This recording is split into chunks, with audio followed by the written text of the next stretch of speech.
On nous a lu dans Genèse 3, verset 14. On nous a dit, lorsque l'homme a péché, c'est alors que Dieu a commencé à maudire. Ici, je donne un détail. Dieu n'avait jamais maudit l'homme. Jamais. Du début de la Bible jusqu'à la fin, Dieu n'avait jamais maudit l'homme. Mais il a maudit la terre. Puisque tu as fait ça, désormais, la terre. En d'autres termes, quand il parle de la terre, il ne parlait pas de l'homme fait, il ne parlait pas de l'homme créé, il parle de l'homme venu de la terre. Parce que l'homme est formé, il est venu de la terre. En d'autres termes, le corps que moi j'ai a été maudit par Dieu. C'est pourquoi, lorsque tu combats avec ce combat physique, ça ne réussira jamais. Parce que ce corps avait déjà été maudit. Parce que ça venait de la terre. Écoutez-moi, Église. Et ce qui devient plus pire encore, c'est quand Dieu, il a dit au serpent que désormais ta nourriture sera la poussière. En d'autres termes, mon corps est la nourriture du serpent. Mais pas mon âme, pas mon esprit. Faites attention avec ton corps. C'est pourquoi le corps n'entrera jamais au ciel. Parce que Dieu l'a maudit. Pour que ça entre au ciel, il faut que ça soit renouvelé.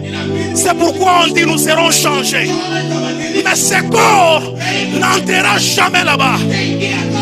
Parce que ce corps est une propriété privée du diable. C'est pourquoi tant que tu marches dans la chair, tu as une proie du diable. Tant que tu ne sais pas que tu as un esprit, tu as une proie du diable. Le combat spirituel est réel. Écoutez, dans Apocalypse chapitre 12, la Bible verset 14, lorsqu'il y avait l'affrontement entre les dragons et la femme, qui symbolise l'église. Mais ce qui me plaît, la Bible dit, des ailes du grand aigle furent données à la femme. Pourquoi on a donné les ailes à la femme? Parce que Dieu savait, lorsqu'on descend sur le terrain de la terre, le dragon sera fort. Pour que l'homme devienne fort, il doit monter dans le ciel. C'est-à-dire, il doit avoir les caractéristiques de l'esprit. Pourquoi tu te glorifies avec la chair? Pourquoi tu passes ton temps à te maquiller, à t'occuper avec des choses de la chair? C'est un échec pour toi. Écoutez, même si tu insultes le diable, il ne pourra rien contre toi. Pourquoi? Parce que l'âme, c'est Dieu qui la détient. L'esprit, c'est Dieu qui le détient. Mais le corps, Dieu lui a déjà donné ça. Amen. C'est pourquoi, écoutez-moi, Église. Écoutez-moi. Le monde spirituel, ça existe. Ça existe. J'ai tellement besoin de dire les choses. J'ai peu de minutes. Amen. Le corps que nous avons, c'est vraiment une proie. La Bible me dit ceci. Lorsque Job, le Satan est monté au ciel, Et Dieu lui a dit, est-ce que tu ne vois pas mon enfant, ainsi de suite. J'aime la réponse que Dieu a donnée au diable.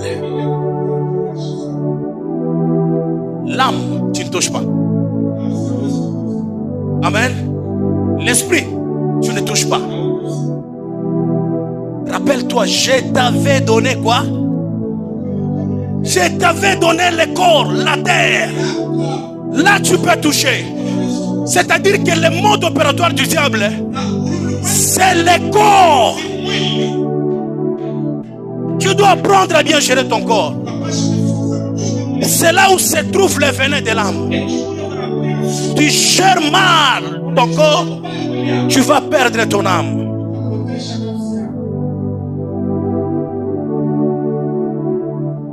Tu vas perdre ton âme.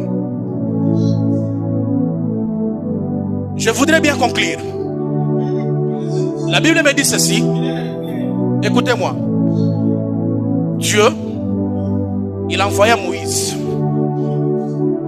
d'aller en Égypte. Il lui a dit ceci. Mais je t'envoie. Et puis il lui a donné un signe. Jette ton bâton. Et lorsque Moïse jeta son bâton, la Bible dit que le bâton s'est transformé en quoi? Amen. En quoi? Je n'entends pas. En serpent. Or pas que le serpent, c'est lui qui est le roi donc de la terre. Parce que même Jésus l'appelle le prince de la terre.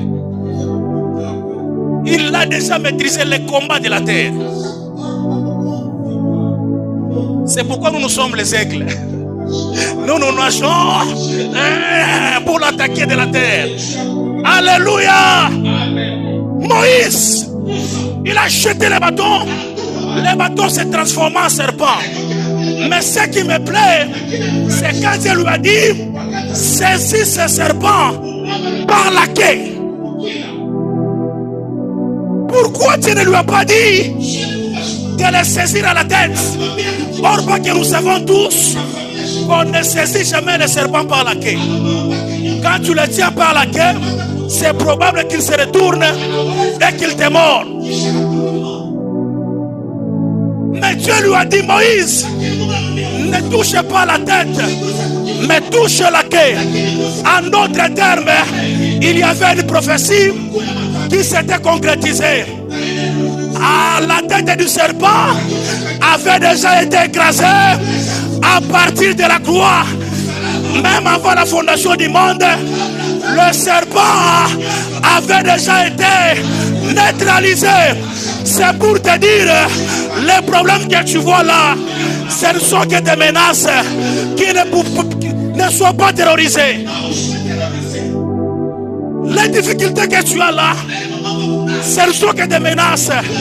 Car nous ne combattons pas pour la victoire, nous combattons dans la victoire. À Golgotha, quelqu'un a déjà donné la victoire. Écoutez-moi, Église. Dans Colossiens chapitre 2, verset 15, la Bible dit ceci. Il a dépouillé les autorités, les dominations et les a livrés bibliquement à spectacle. Alléluia, triomphant la croix. La croix pour toi est une victoire, est un triomphe pour toi.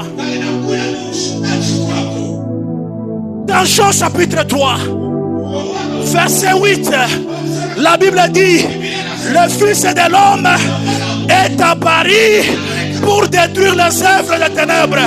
Et ce matin d'aujourd'hui, je déclare, tout ce qui t'a fait pleurer l'année passée, ça puisse disparaître. Tout ce qui t'a fait pleurer l'année passée, cette année, que le ciel te soit favorable. Car il y a quelqu'un qui est apparu pour mettre fin à la souffrance. Quel est ce Dieu merveilleux? Il a dit dans Jérémie chapitre 1, 19, ils te feront la guerre, mais ils ne te vaincront pas. Dis d'abord, je suis invincible. Dis que je suis invincible. Ils te feront la guerre. Laisse-les dépenser leur énergie. Malgré tout ce qu'ils font, ça n'aboutira pas. Parce qu'il y a quelqu'un qui a dit, ils te feront la guerre, mais ils ne te vaincront pas. Ce n'est pas encore fini. Dans Isaïe 54, 17, il a encore dit, toute arme forgée contre toi sera nulle et sans effet. Je prophétise à quelqu'un, toute arme qui a été forgée contre toi, que ça soit nulle et sans effet. Toute langue qui se lèvera contre toi, tu la condamneras. Hey! On est dans le combat spirituel. Toute malédiction sa cause est nulle et sans effet. Que ce soit quelqu'un de ton sang, quel que soit ce qu'il a prononcé contre ta vie, ça sera nul et sans.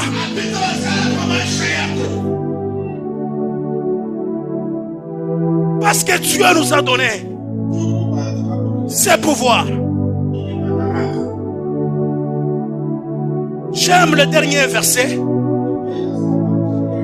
En Psaume 91, verset 7. La Bible dit que 1000 tombent à ta gauche